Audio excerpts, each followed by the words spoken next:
I'm never ever gonna watch a bad film again, and here's how I'm gonna do it. So let me take you back to yesterday.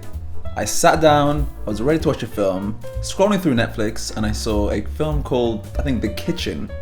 And I looked at the cast, I looked at the director, it was Daniel Kaluuya. I'm a huge fan of his. He's been a part of Get Out, Nope. Basically, I'm a very, very big fan of him. And I was like, okay, he's directing this film, let's do it, let's watch it, and I know it's gonna be an amazing film. So I sit down to watch it. And I click play, and I'm watching. The film is kind of meh, but I'm like, no, it's gonna get better. I'm watching, and the next thing I know is the credits. And I'm just like, what the hell has just happened? Where the hell's my time gone? I thought this film was meant to be good, what the hell? So I quickly grabbed my phone out, I searched the film, looking for the reviews, and I see like 80-something% review on Rotten Tomato, and I'm like, this is meant to be good. I click on it, and it's like 80-something% for the critics, and the actual audience rating, the normal average man's rating, like 40%. And that's when it hits me. I've just wasted my time watching this dumb film. I've wasted nearly 2 hours of my life I'm never gonna get back. So I've decided I'm gonna do something about it. I'm gonna make something today that will only show me the good films that I want to watch. It will show me all the reviews from the review sites that I care about that determine a good film for me, so I can always pick films that have got good reviews, and statistically, I should never have to watch a bad film ever again. Okay, let me show you guys what I built and how it works, and then I'll break down all the tech stuff later on, but I'm very excited to show you this. This is a piece of art. Netflix, get out of here. Disney Plus, get out of here, man. This is it. I'm just joking. It doesn't look amazing, but it gets the job done for me. So you can see here, this is the homepage. Tired of looking for films? Keep finding films with good reviews, good ratings, but they're trash? Well, look no more. So I've got a button here. When you click it, it loads view movies. So this is essentially what I've got looking right now. This is what it looks like. It has, you can select different genres and then filter. I'm not gonna do that now. I've got a toggle mode that I will explain in a second. But this is basically it. It grabs the top films, and you can see here, it's grabbing the Rotten Tomato rating, the imdb rating, and the letterboxd rating. Now this was the main issue I had. Like I mentioned earlier on, I watched the film, it had good reviews on Rotten Tomatoes. I can show you right here, this is the reviews for it. However, when I looked at the letterboxd and the imdb reviews, it showed this.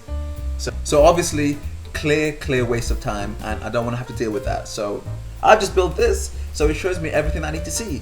It shows me the letterboxd, like I said, imdb, Rotten Tomatoes, and when I click on one of these, so let's click on Deadpool. Shout out to Ryan Reynolds. When I click on it, it loads up the slideshow view. So it shows me the name of the film, it shows me the release date, and it shows me the details as well. Now this is only there in case I don't know anything about the film, but I already know about Deadpool. You probably know about Deadpool, so it's whatever. I've got little sliders here, so I can click here and it can change films. I can go back, forward. You can see it lags sometimes, but it does it again. It gets the job done. But that's basically how it works. I've got this toggle view mode, so if I click on it, it takes me back here, and I can just go about it. So if I, let's say, and I've got also, it works off the page URL param. So if I add, let's say, a 7 here, let's go to page 7, and I search. It has a loading state as well that I will explain, and it shows me page 7. So you can see here, it's a bit annoying though, because it grabs the top movies from the database. So this is all depending on the database, because I'm not gonna download all the films and store them in a database. That's insane. I'm just gonna find any close API, and I'll just have to work around it. But it shows me like decent films. Like I've seen Silver Linings. That's a good film. I have not seen Pirates of the Caribbean, but I'm sure there's people out there that love it. It got 6.5 on imdb, so clearly people like it. But yeah, like I said, I'm just kind of looking for a film right now to watch, and I'm just looking here. Hey, wait, I think I've heard of Nightcrawler, and I can see the reviews are quite good.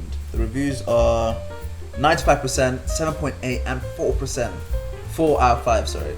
So I'm seeing Nightcrawler. I can't lie, this looks really good. I might actually watch this, because I'm a very, very big fan of my boy here, Jake Gyllenhaal. I'm a huge fan, so I might have to give this a watch. But yeah, let's break down everything and how it works and how we did this. The movie API, we use the movie DB. It's a big API that's just got a collection of loads of movies. And a fun little fact for you movie nerds out there, it's the exact same API that's used by Letterboxd. Here, you can see here, it says film in the film data section, imdb. All film related metadata used in Letterboxd is supplied by the movie database. Now we've got another API called the imdb API. Now, we're not using it for the exact same purpose as the movie database. The movie database will give us the movies, right? But the imdb, it has a similar collection of movies, but it also has ratings like the Rotten Tomato rating and the IMDb ratings already nested in. So I'm going to break down to you how everything works. We're going to start from the server. So, looking at the server, I've added multiple comments to just explain what's going on. We've got one API, it's a post request, it's called get movies. You send through the page, you send through the genre, and you can see here we're actually using workers. Now, you might not need to use a worker because you might have a better PC, but I've got a terrible laptop. I've got an old MacBook, so it struggles to just compute and handle a lot of web scraping. So I've had to use workers to just batch out the processes of just getting the ratings for each single movie. But you can see here, we create a new worker, we send the page and the genre to the worker, and then we listen for the worker. When the worker when it's done, batching all the data, it just sends off all the movie ratings and we'll get it in the client. And I'll show you the client side later on. But let's look into what the worker's actually doing, because that's the suite and the actual source of what's happening in this whole process. So the main function of the worker, the on message function, essentially what the worker does once they receive the message, because the way a worker works is your endpoint will send a message to the worker, and then the worker will listen for the message, so it's listening for message, and then it'll produce everything that it needs to do. It starts working on what you've told it to work on. So here, once it gets the message, it gets the page and genre, like I mentioned in the post request, and then it sends it to fetch movies with ratings. So let's go there. And what fetch movies ratings does, I've already added loads of comments.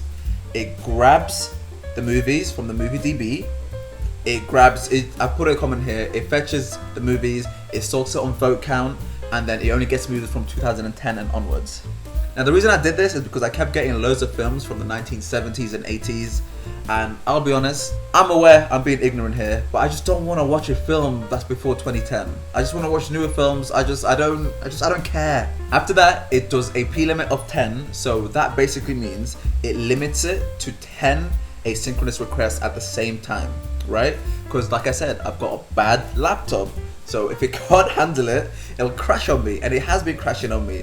That's why I have to have these limits. So these are limited to 10 asynchronous requests, so 10 simultaneous requests to fetch scrape data from Letterboxd, fetch data from the OMDB data API to grab the IMDb ratings and the Rotten Tomatoes ratings. It just handles that, so it just handles 10 at a time. Once it's done, it moves on to the next batch of 10, and that's how it works. Well, basically, we get the movies from the API, we loop over them, and we do a promise all where we fetch the JSON from the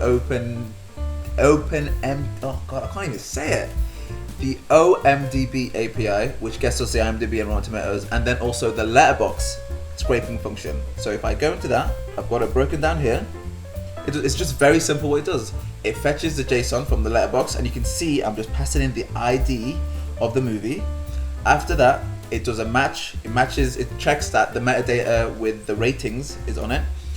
I found out that the meta rating, so if I'm looking at the Letterboxd website, I found that the ratings is stored in a meta tag called Twitter:data2. I don't know why it's there, but you can see I'm doing basically kind of like a regex match.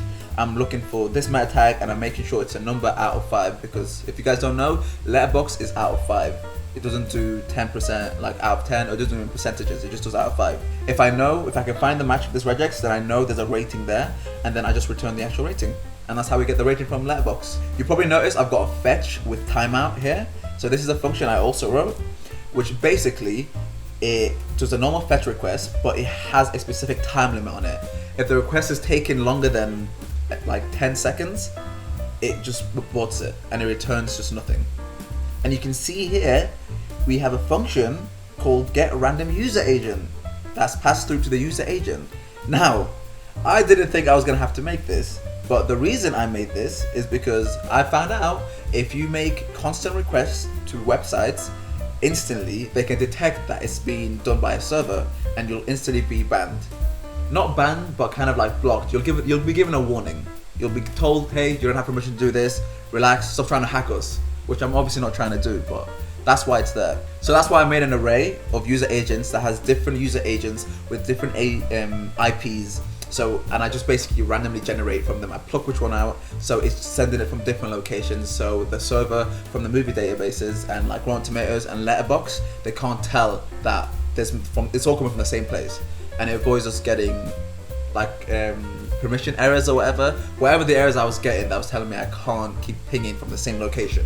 But yeah, once you get the Letterboxd rating and we get the OMDB API response, we just grab the IMDb rating, we grab the Rotten Tomatoes rating. Now the Rotten Tomatoes rating is in a ratings array, and if that array doesn't exist, then we just return like the n/a, basically saying, hey, I couldn't find it, it's not available, which will happen, and that's completely fine. But once we have all the data, we just send it, we just get the movie details from the original API, and then we just add in the Rotten Tomatoes rating, IMDb, and Letterboxd, and we just send that bad boy back to the client. So yeah, we grab all the data from the movies with ratings, like what I just explained, and then we just send the message, we post the message, and then if I go into my index, we listen out for the message here, and then we send it up. And that's just basically how it's done. All right, front end. The front end is just basically using Next.js. Very, very basic front end. So basically, it's just, this is a home page. I've got this. Tired of looking for films to watch or whatever.